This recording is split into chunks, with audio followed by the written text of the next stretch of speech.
Okay, Jenks, we're in our Golf and we're going to go through the course. I'd just like for you to explain a little bit why it's set up the way it is and how it relates maybe to a real Solo 2 course and how it's been, the car's been running on the layout that you have here. Well, this morning we ran a setup on the car that was closer to original equipment. We ran the original equipment tires and then did a wheel and tire upgrade, but still a street type tire.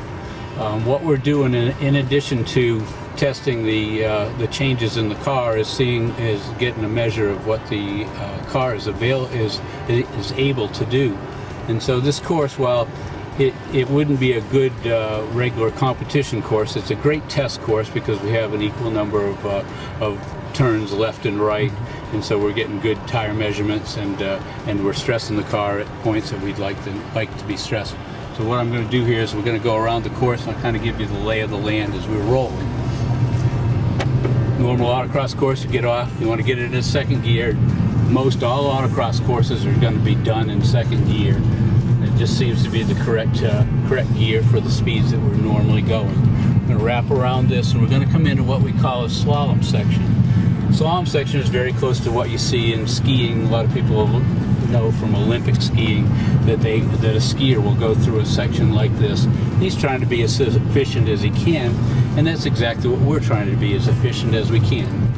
Up here we're coming into a sweeping turn, which is usually done in 180 degrees. It can be a little bit more or less, but that's what that particular corner is. And later we're going to do the skid pad, which continuation of that turn. We're going to roll through here. Now we're going to go through a couple of higher speed 180s. Island rolling through, trying to be smooth with our car, roll around the corner. And what it'll do is we'll get equal tire load on going both ways, and that's good for our test.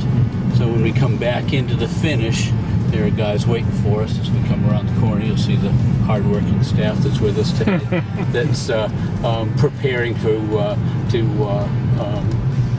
help us with tire temperatures and measuring what we have. Okay, let's go through one more time. Jenks, like well, just talk a little bit about what's happening maybe with the suspension, the tires as you're going through the squatting, the acceleration, decel, and what that's doing to the car itself. Okay. For our next run here, we're going to go around. I'm going to talk to you about a little bit about the car. The car suspension has been modified with springs. We've gone with a stiffer spring, which will help with body roll, the same as we've upgraded the sway bars in the car also, which will help with body roll. What that'll do is help the car turn flatter, and when the car turns flatter, it has a better tire contact patch. When the contact patch is wider, it allows the car to stick better. The other thing that we've done on this car from the morning session is we've added shock absorbers as well as the springs and sway bars. The shock absorbers will force the tire to the ground, so it also has better adhesion and will stick better to the surface. A lot of folks think that a shock absorber will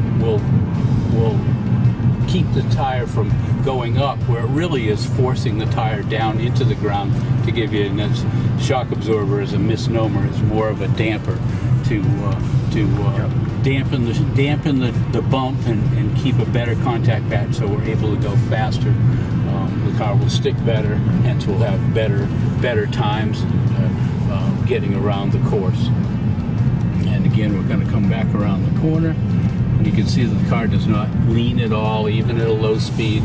It won't change much at the higher speed because we're loading the car exactly the same. All right, thanks, very good.